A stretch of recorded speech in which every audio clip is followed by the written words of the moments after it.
Parents. They truly are a blessing. I was lucky enough to grow up with two loving parents who would do anything to protect me and give me anything I needed. My childhood was amazing. I remember that one time Dad was coming home late from work. I was with my mom in the living room and I could barely keep my eyes open. "It's time to go to bed, honey," my mom would say as I would struggle to keep my head up. Despite my best efforts, I eventually fell asleep. But before I did, my mom went up to the bedroom and told me that she's tired and she'll go to bed. I responded by saying that I'll wait up for Dad. But the next thing I knew was that I woke up in my own bed upstairs. As I opened my eyes, I saw Dad walking out of my bedroom.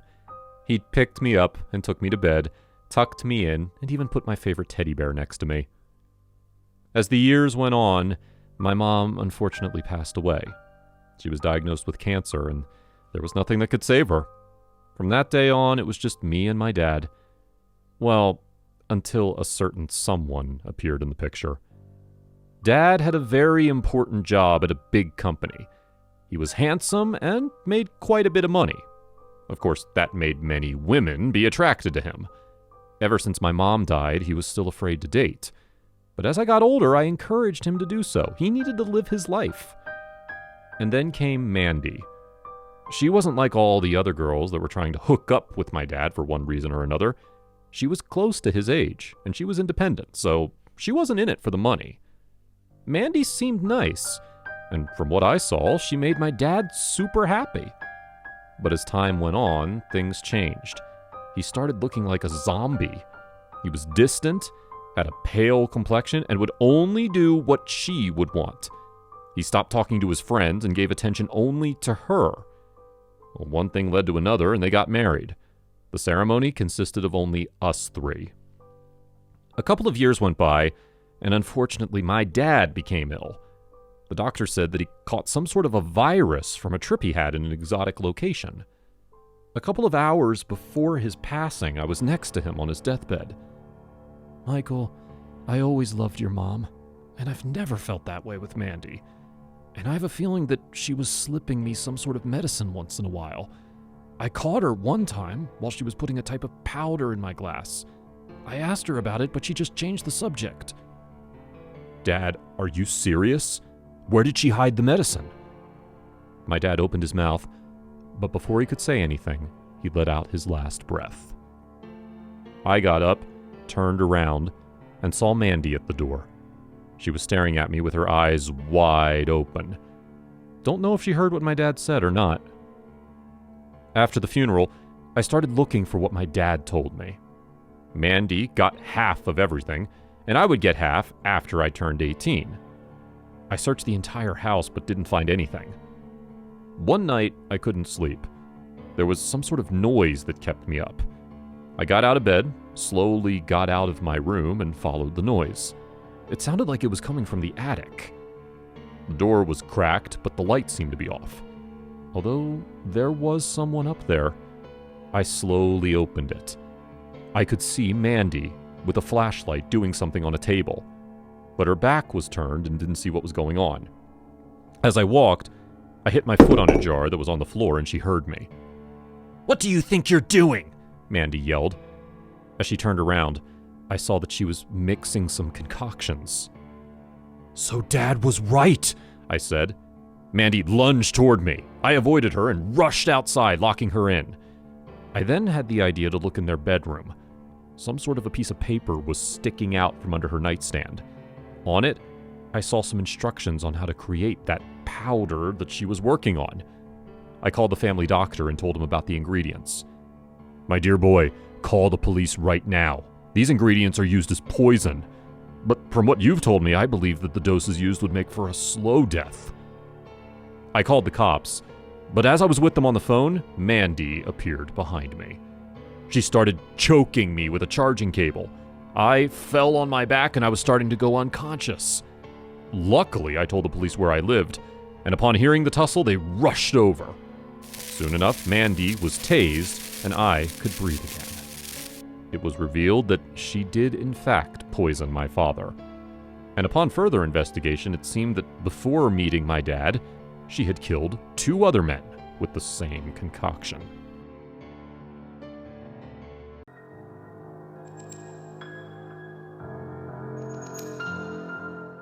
My stepmom used to be my late mom's friend and co-worker.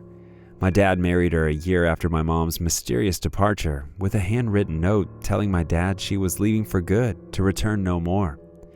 My dad was devastated by her action. They had no issues, so why would she leave her marriage for an undisclosed location in search of a claimed better life?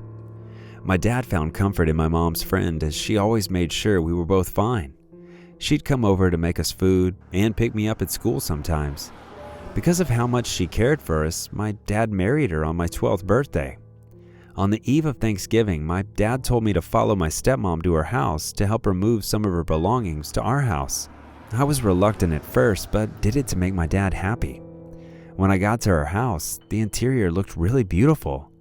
I haven't had a good look at her apartment since she's always preferred coming to ours rather than vice versa. "I'll be back," she said and drove off. She didn't tell me where she was going or when she would be back, but I waited. After a while, boredom crept in and I decided to check the house out. I later got to the basement door and saw it slightly opened. I assumed what we needed to take was there, so I just went in. The air in there was stinchy. I couldn't help but to cover my nose with the edge of my sleeve. I descended the stairs with my phone flashlight turned on. On getting to the basement floor, something shimmered from the floor a few steps away from me. I shone my light on it and realized it was a similar ring to the one my mom always wore. The stench was heavy and I couldn't stand it, so I retrieved the ring and then stood up to return. My light suddenly reflected a figure. It was a decayed human body hung right before me. The corpse had a nurse uniform on with my mom's name tag on it. Without a doubt, I was looking at my mom's corpse. My blood ran cold and I couldn't even scream. It looked unclear to me because we found a note written by my mom that she was leaving for good. My eyes dilated as I saw knives and pincers on the table next to the corpse. I soon heard the door upstairs slam shut and hurried movement towards the basement. My stepmom walked in, blinding my sight with the lamp she shone on my face. "You killed my mom," I said as I sobbed. "I'd do the same to you, unfortunately," she retorted, sighed and locked the door behind her, and she descended slowly towards me. She was at the advantage with the big flashlight she pointed at my direction, so I couldn't see her as she approached. I stood up and I rushed toward the table to get a knife. She followed in no time. As soon as she tried to grab my throat, I pushed her hands off and pinned her to the wall, where she groaned and pushed. The stench was turning acidic and I couldn't breathe anymore. She pushed away and I reflectively dug the knife at the base of her skull, and blood spurted. I cried to the bathroom and washed her blood off my hands and then drove away, running away from everything.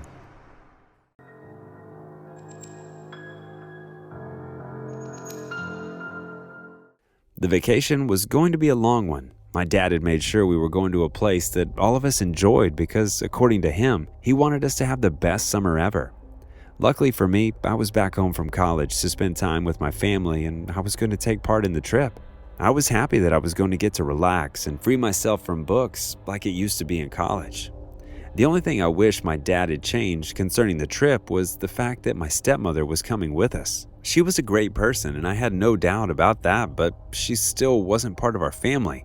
She couldn't be because my dad just married her about 2 months ago, which meant she was a foreigner to the relationship Dad built with Mom for more than 20 years. I miss Mom so much, but what happened couldn't be fought completely. Cancer was no joke for anybody.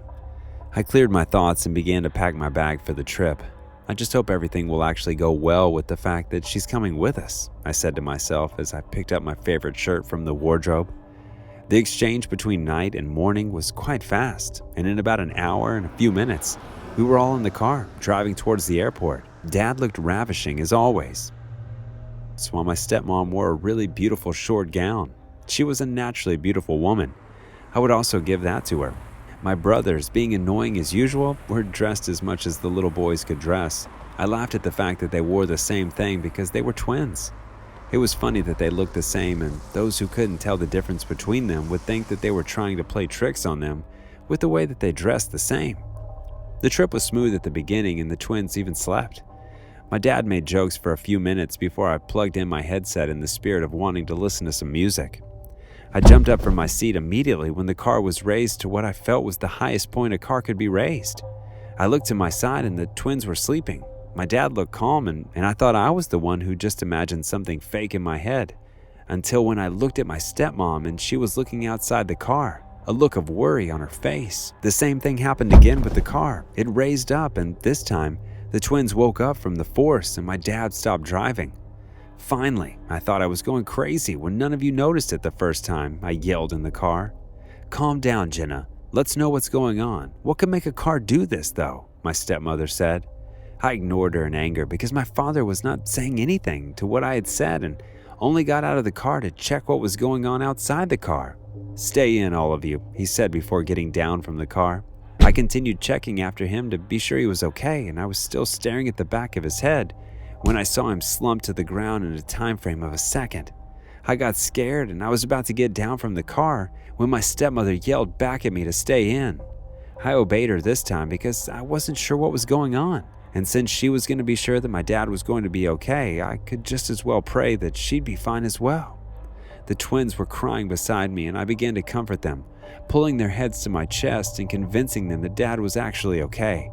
I knew I needed convincing about that myself. I looked back and I didn't see my stepmom anymore. I was almost convinced that I needed to get out of the car immediately to do something about it, but something kept saying, watch. I stayed calm in the car and calmed down the twins as well, hoping that my stepmom would pop up out of nowhere and she was going to be fine. I started praying under my breath, even if I didn't know anything I could do in that situation. I sure knew prayers, and having heard that prayers worked, I was willing to try. The twins were now awkwardly silent. I checked and noticed that they were asleep again. What did they possibly know? I got out of the car, closed the door behind me quietly, and I saw my stepmom single-handedly fighting a guy in a mask. My dad was on the floor in a pool of blood. I didn't know what to do. Was I to call 911? Was I to help my stepmom? Why didn't I take any science courses in school now? I knew I could have helped my dad if I at least took a course that had to do with health. My dad was silent on the floor, and I didn't need a medical practitioner to tell me that if he doesn't get medical attention soon, he might not make it. I looked up and my stepmom was still fighting with the guy. She had overpowered him and was in total control. I was in shock at the scene. Who knew this woman could actually fight? Did she learn it, or was she once a criminal? The second part of my thought made me scared about what she might actually be, but I decided not to ask her because I was scared that she might end up beating me as well. She walked back towards the car when she was done beating him, and before I could hear anything she wanted to say, I ran to the car and just sat by the twins, ensuring that I didn't say anything that would tip her off and make her angry. "You're scared of how I could do that?" she asked, reading my thoughts and knowing exactly how I felt concerning her. "I know. I'll explain everything to you later, I promise, but right now you need to take your father to a hospital. Also, I need to take you home and be sure that you're safe," she said before starting the car and taking a reverse back home. The twins were still asleep, and I was kind of happy that they didn't get to witness any of that. Who knows the many questions they would ask when they wake up. Everyone was silent throughout the ride, and only one question filled my thoughts. Who was my stepmom exactly?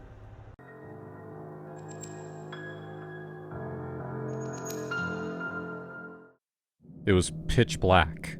The darkness seemed to engulf me in a hollow emptiness that left a pit hurling in my stomach that won't go away. Never mind that the back of my neck itched so badly, like I sucked in hot food without drinking any water. I shuffled hard against the chair. My wrists wouldn't move, nor did my legs bulge. What the hell is going on? I pushed some more, trying to free myself, but still nothing. How did I end up here? I thought, and then it hit me. The previous day, assuming it had been only a day since I blacked out, I'd been waiting for the bus when I found an iPhone 13 Pro ringing beside me. The number was not saved. Worried, but I knew just how expensive it was, and if someone misplaced that phone, then they'd probably not be able to stop thinking about it. I picked up. "Hello? Who's this?" the voice asked from the other side of the line. "Gabriel," I said, without thinking. "Who are you?" I asked back. The bus arrived, but I remained standing, waiting for the person on the other end to say something. "Lisa, The confidence seemed to dwindle just a bit as she said, "That's my phone." "Oh," was all I said. I can have it back to you. I found it sitting on the desk here," I replied hastily, trying to clear myself of any wrong thoughts. "That would be great," she said. "Bring it to 20 Lumbermore Street," she replied flatly. I peered through the darkness, trying to search for anything that showed me this was number 20 Lumbermore. There was nothing else, just this pitch blackness. "Hello?" I called out. "Anyone here?" My voice was broken, the walls echoing it back to me. Silence. I narrowed my gaze, trying to keep calm even though the bounds holding my wrists were now cutting into it. And still, the girl had not... My legs quivered just a bit. This had to be some sort of a nightmare that I would awaken from, and we'd have a good laugh about it later when we're up for drinks, I thought to myself, but it was no nightmare. I could feel the pain of the tiny string tearing through my flesh now, the warmness of my crimson blood accompanied by the stinging of the flesh-cutting bound. "Help!" I shouted at the top of my voice. My voice echoed back. This time, birds chirped as though mocking my scream for help. I gathered myself again, trying to keep my cool, trying to find a way out of this, but there was no way out of this. I was here, and there was no getting out of it. I narrowed my gaze. The darkness fought back, knocking out my sense. I ruffled the chair. Wrong decision. I closed my eyes, this time panic surging through me. This was not some stupid drunk game. This was real. The girl. She invited me inside for a cup of coffee. I sipped it. There was a loud ringing. I squeezed my eyes shut and groaned from the pain. It took a few seconds before I realized the ringing was coming from my head. The lights flickered on. An ancient bulb hole dangling a glowing golden bulb at the top of the room. I was forced to squint at the new brightness, so keen on driving me mad if it didn't drive me blind in the first place. The door creaked above me, and someone emerged from above, stepping down on woods that moaned with each step, accompanied by the minor catering of the tray in hand. "Hello there, handsome," she said with an oddly bright smile that reached her eyes, making it look as though she were squinting. I recognized her almost instantly. She'd been the one who opened the door. "Where am I?" I shot back. She flinched, as though I scared her. Her eyes watered, and almost instantly she broke out into unsteady tears, her hands trembling badly, water pouring out of her eyes, and a heavy sob broke from her mouth. I opened my mouth to speak, but words deserted me. I could not believe my eyes. Something was fundamentally wrong with her. She wiped the tears from her eyes and sniffed. When she raised her head, there were no more sobs. The tears had completely dried out. And now, she was staring at me with gleaming eyes again, as though expectant. I opened my mouth, but words would not reach my lips. Even if they did, I had no idea what I wished to say. What on earth's going on here? I finally said. What is... She broke into another sob. You mean you don't see I'm in love with you? She murmured, batting her tear-reddened eyes at me now. I shook my head in disbelief, unable to find even more words. I stared at her, and she pushed the tray onto a table, walked towards me, crossing over until she was sitting straight on my thighs, face towards me. She raised my head to hers, pressed a kiss, and I pushed my head backward. She reached for me again, her lips pressing my neck with kisses, and back up my lips again. I fought to free myself from her, held back by the bounds. "Why?" she sobbed. "Why? You don't love me too?" She said. "I don't even know who you are!" I screamed. She stared at me now, startled by my profession. Then she grabbed my neck, her fingers digging into my skin. I winced as the sharp fingers pierced into me. "Look at me!" she shouted. My eyes shot wide open, staring at her menacing gaze. She stared back with a vicious look, void of the equally manically teenage look she had earlier on. I'm sorry," I murmured to her. I just want to go home," I crooned, trying to ignore the blinding pain stabbing through my wrist and ankles. "I don't want to hear you're sorry."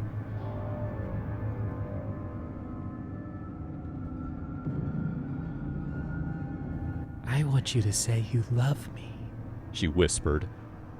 I gulped. She turned my face with enough force that if my neck was an inch lighter, it would have snapped in two. I opened my mouth and stared into her eyes. My eyes stung. I love you, I murmured with unfocused gaze.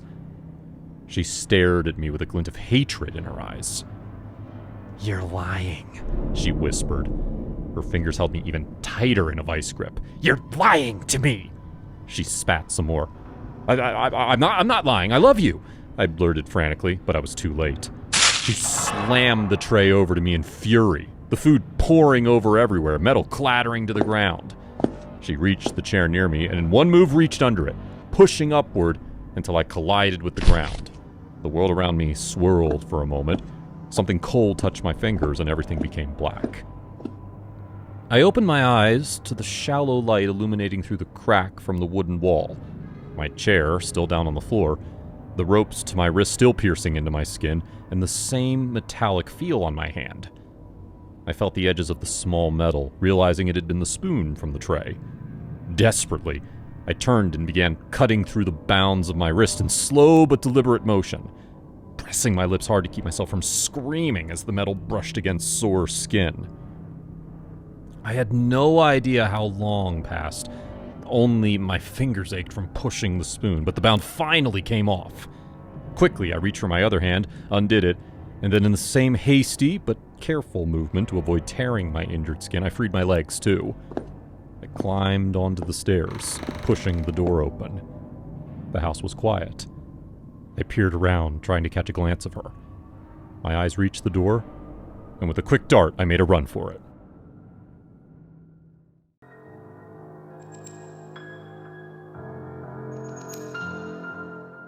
The majority of my friends were from TikTok, and I barely had a life outside of the internet, and I had no problem with it.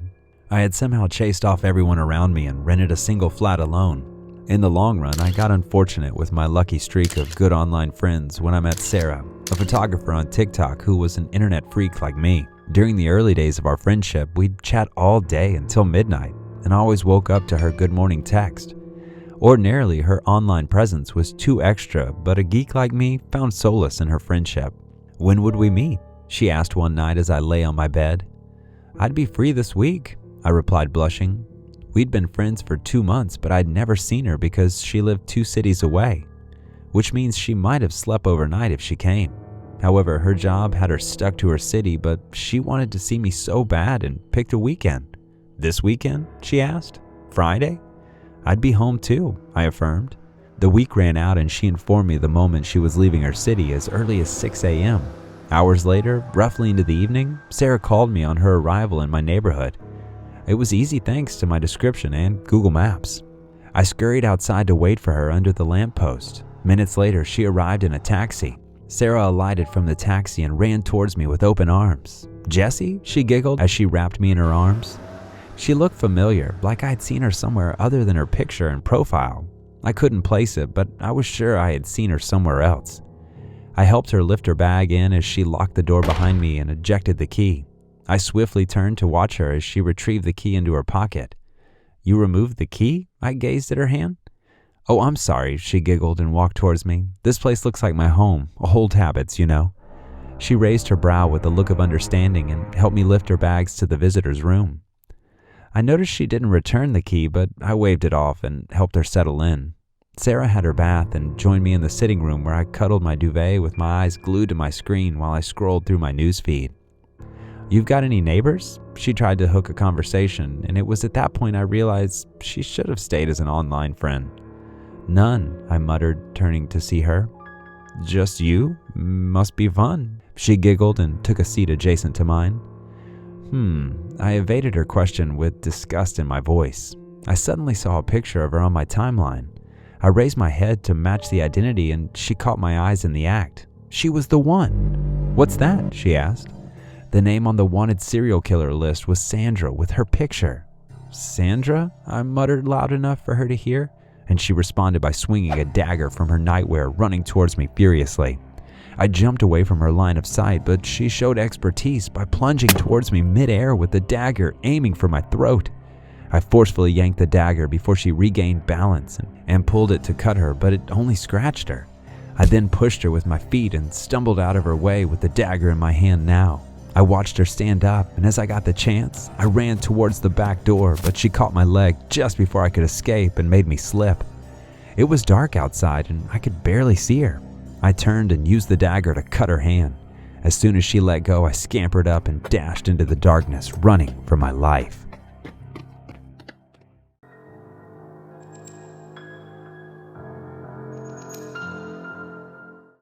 The disease the scientists called spots continued to increase exponentially every day. No one knew what caused the disease or why there were so many people who had the disease, with at least one new person joining the figure almost every day.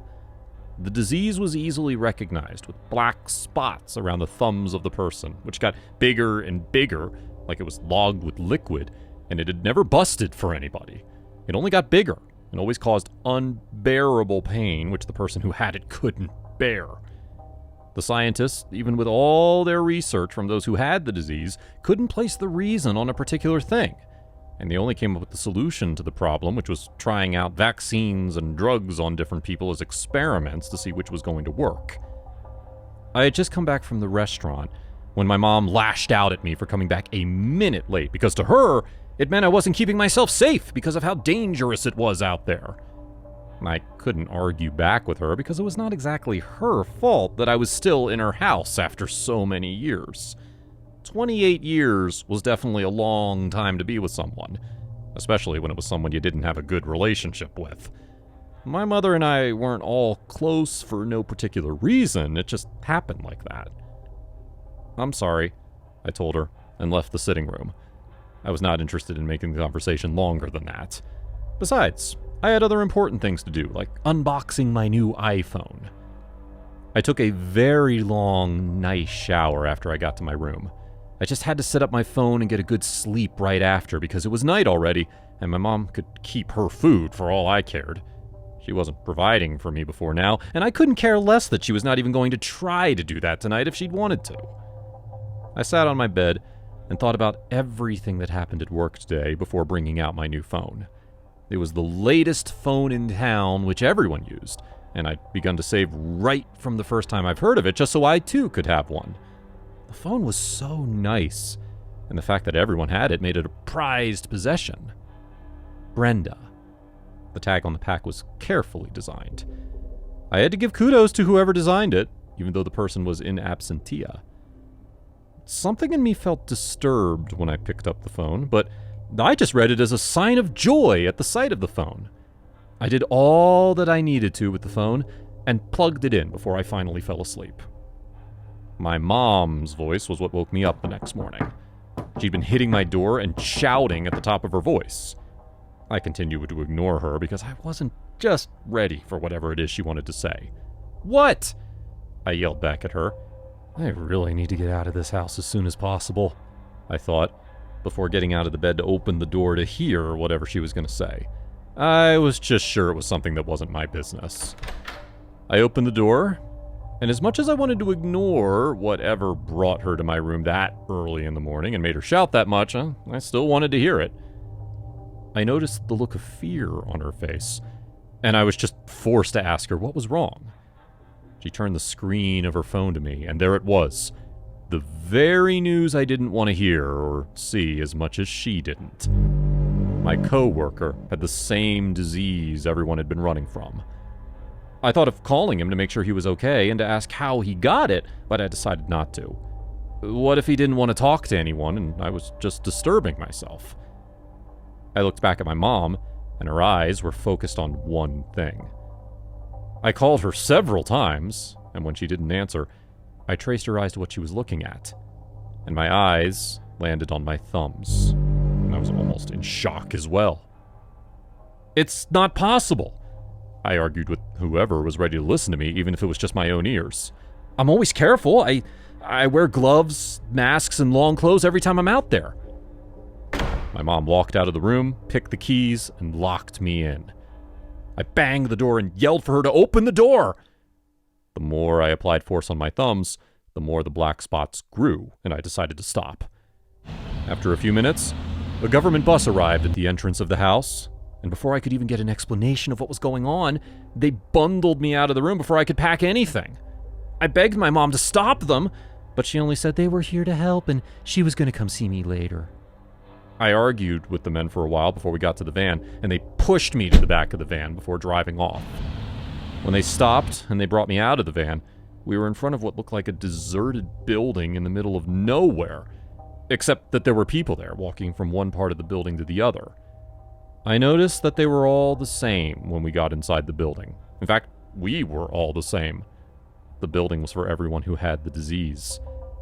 I saw Casper from afar, and the moment he saw me, he ran to me with a hug. I'm not happy with this, but I'm glad I'm not here alone, though. Everyone's cranky here, and I don't know why, he said. You got me. We got each other, I told him with a weak smile. Every day and every minute, we woke up and hoped that the scientists would find a cure, or at least an answer to the burning question on the mind of everybody. How did we get the disease? Only until the scientists came around to give us the answer did we begin to think of how stupid we must have been, or how careless we'd been. What caused the disease was something no one could ever think of. The case of the iPhone we were all rushing to buy. The cases had been covered by a germ that a scientist had created for a project which somehow got out carelessly, and they could not be returned after the phones were shipped out.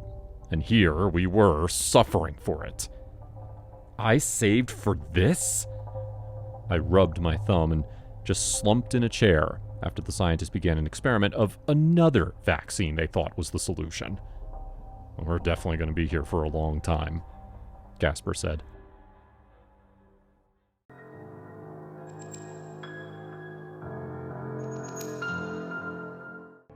It was Saturday morning, and I was lying in my bed playing an online strategy game on my phone.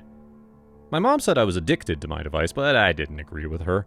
I merely had things to do on it most of the time.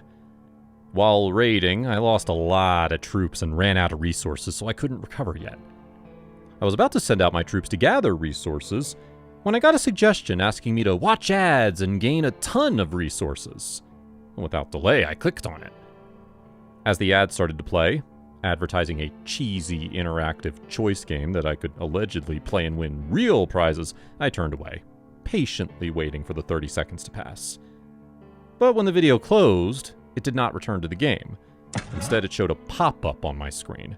Congratulations! You're our 1,200,000th visitor today, and you've just won a new iPhone 12 Pro. Click here to claim your reward. I rolled my eyes at the scam and clicked on the X at the corner of the screen to close it. It did not close. Instead, another pop-up appeared. Are you sure you want to miss your reward? I clicked it again, slightly frustrated. These scammers were getting desperate. For a third time, another pop-up filled my screen. Caroline Elizabeth Harper, this is your last chance to claim your reward. I backed away from my phone. How did they know my name? There was no way they had access to my information. I didn't use my real name, even in the games I played. But if they knew my name, did that mean they were legit? What did I have to lose anyway? I needed a new phone because mine lagged, and the screen had cracked thanks to my brother's carelessness. Besides, this was an iPhone 12 Pro. I'd hate myself if it turned out to be legit. I clicked on Accept Reward this time. A site opened up next. Basically, it looked like a legit company that owned the interactive game I'd seen in the ad. There was only one clickable option on the screen, which was play free trial and win. Seeing no other choice, I tapped on it. It opened up a story, and the title said that the selected mode was family drama. I was asked to choose the order of my family, and I modeled it after my real family. The story started off with a regular family setting, and I had to make everyday choices. Now, at first, the choices were straightforward and ordinary, but as the game progressed, the story took on a darker turn. However, I could not bring myself to stop playing. I was no quitter, and I wanted that reward. As the story unfolded, I realized I was playing as a psycho tormenting my own family. At the end of the story, I had a knife in my hand and was left with a choice of which of my family members to murder and how. I found myself wondering how much I wanted the iPhone. Enough to virtually hurt a member of my family? I closed my eyes and selected at random, briefly acknowledging the choices I'd made in the back of my mind. The game ended, and the words, "Thank you for playing," appeared on the screen. Beneath it, in ominous red letters, were the words, "Expect your reward soon." I was asked to fill in my details for the shipping company, and I did. Hours later, I was deeply unsettled, so I researched the company. The results I found were conspiracy theories, but they sent panic racing through me. Apparently, the site I saw was speculated to be a front used by a serial killer who made the family members choose his victim for him. I was still panicking when my mom rushed into the room looking frazzled. "The police just called," she said. "My brother had been involved in an accident and was being rushed to the hospital. His brakes had been cut." I felt a lump rise in my throat. That was the choice I'd made.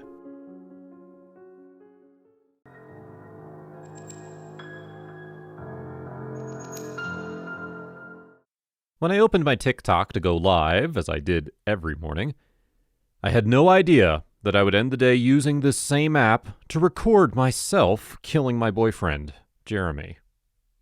Jeremy and I were seniors in high school planning to get into California University together. I wanted to be a photographer, and he wanted to be a model. It was the perfect relationship. Thanks to TikTok, we didn't have to wait until we had our degrees to start doing what we loved and getting recognized for it. We had a couples account where we posted daily. Jeremy had taken an interest in Crestwave Cliff after discovering it on a weekend trip to the beach with his parents. He said the view was incredible from the blue skies above to the waves crashing against the rocks below. He wanted a photo shoot on the cliff. I did not share his enthusiasm. Crestwave was not a very popular place as it was far from the main town, and I worried it was unsafe. It took weeks of pleading and a promise that I was only being paranoid, but I finally agreed to a day's trip to the cliff. So when Friday came, after a light breakfast, but not before a quick picture for the Insta, Jeremy came over in his pickup truck. The drive to the cliff took a couple of hours, and we arrived by late afternoon, but it was worth it when I met the view Jeremy had been going on about. It was everything he said it was, and more. We went around the sparsely populated beach first, before we went up to the cliff. The path up to it took us away from all the other beachgoers and cut through a forest by the side of the hill for a few yards before the foliage opened up to a clearing.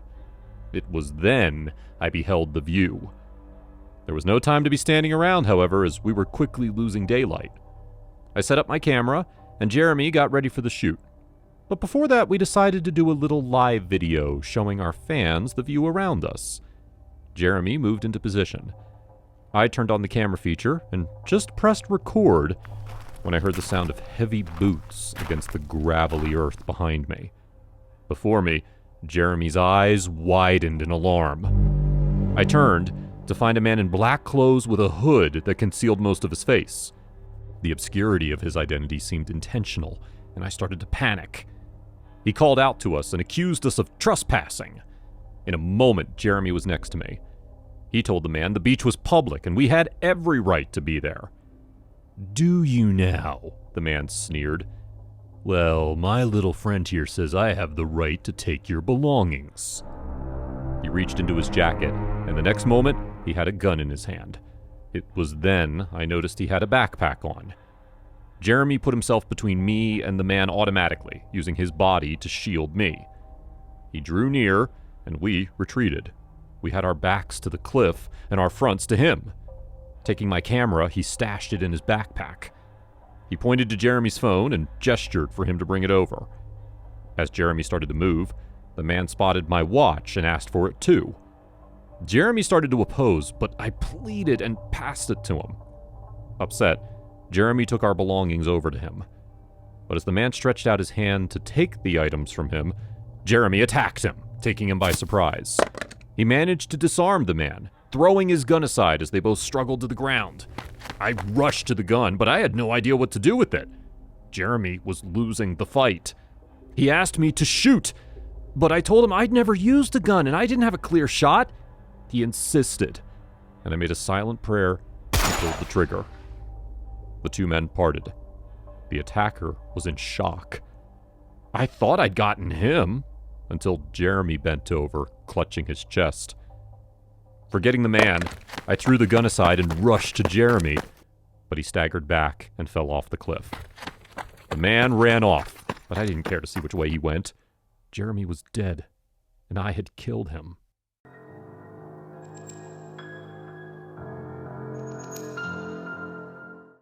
Everyone wanted the latest iPhone, no matter the size or the features. As long as it had an iPhone logo in it, it was perfect. Now, as much as some people were against it because many other people believed it as addictive, others believed they were just like that because they didn't have the money to afford it. I hit my leg on the table, yelling and screaming at my mom for not getting me what I'd been begging her for, the latest iPhone. Without it, no one was really called a human being, and it was the only requirement for being a human that society could accept as one of them. She ignored me and watched as I looked terrible as I made myself to, and only continued to cook the dinner she was using all her strength that was left to make. I hit the table over and over again, and when she turned at me immediately with her eyes as red as the devil's eye in books, I stopped. For God's sake, Leisha, you're 20 years old now, and you should have a job at least, even if you're not in college. Get a job, earn money, and buy the phone yourself, because I wouldn't buy it for you, understood? She said, and turned back to what she was cooking. I stood up angrily and just left her there. You're just selfish, I said below my breath. I almost sat down on the bed when I noticed a piece of paper stuck to the window in my room. I tried to read it from afar, but the font was too small. I picked up the paper, and the only thing that could make me happy was written boldly on it. You really want an iPhone? Your house entrance, 10 o'clock at night. I jumped for joy when I read it, and began prepare for the meeting with whoever dropped the note on my window. I checked the time, and it was 2 hours to 10, which meant I could sleep for an hour or more before going out, and it was quite easy for me because I knew my mom was already going to be asleep by 9. I laid down quietly till sleep took over me. When I woke up, it was already 30 minutes past 9. I jumped up from bed, took a quick shower before wearing an oversized jogger with a crop top. I plugged in my earpiece before walking out of the house. At the entrance, just in front of my leg, there was a package that had my name written on it. I knew it was what I was expecting. And just as I bent down to pick it up, a black bag covered my head, and I struggled to be free from the grip of whoever was holding me. Stop! The person didn't listen and only continued to tie up my arms. Mom! I was not really hopeful that she was going to hear me because she probably had her ears plugged, something I love doing in my free time as well.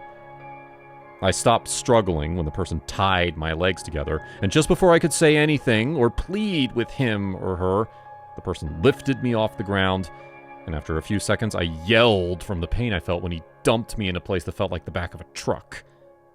You gullible thing. You wanted an iPhone? You're sure gonna get one, the thick voice said, which sent chills down my bones. I kept quiet after that, and got ready for whatever was coming for me.